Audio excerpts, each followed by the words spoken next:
Before we go further, let me just squeeze in this topic for better understanding of any context in our next episodes. This is also for our brothers and sisters who are beginners in this folding bike world, so they can quickly catch up. We have compiled a list of made-up terms from the community.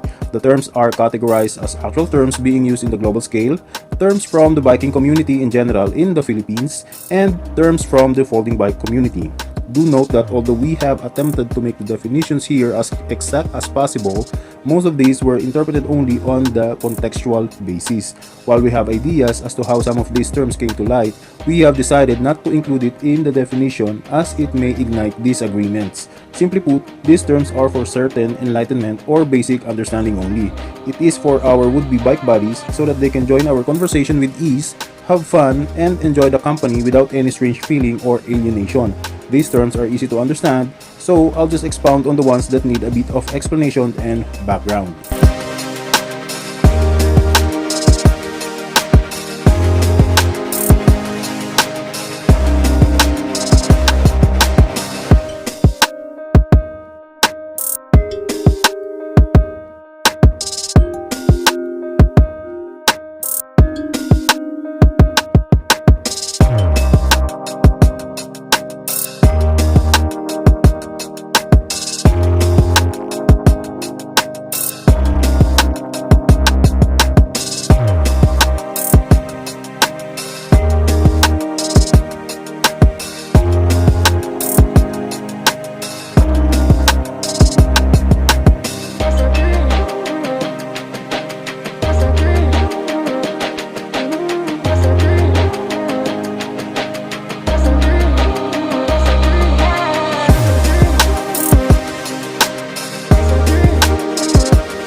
Visa basically refers to the permission to bike.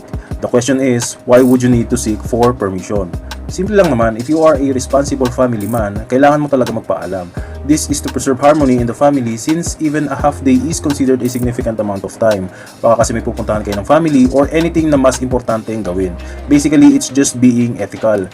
Though permission is usually granted, if you want a 100% guarantee pass, some techniques work quite well, including doing the chores like laundry, cleaning the house, etc. Or giving presents to the wife or being extra nice to the wife the night before. Basically, avoiding any confrontation is a good thing. Ang tawag naman sa mga nag-a-upload ng visa, of course, ay Consul General.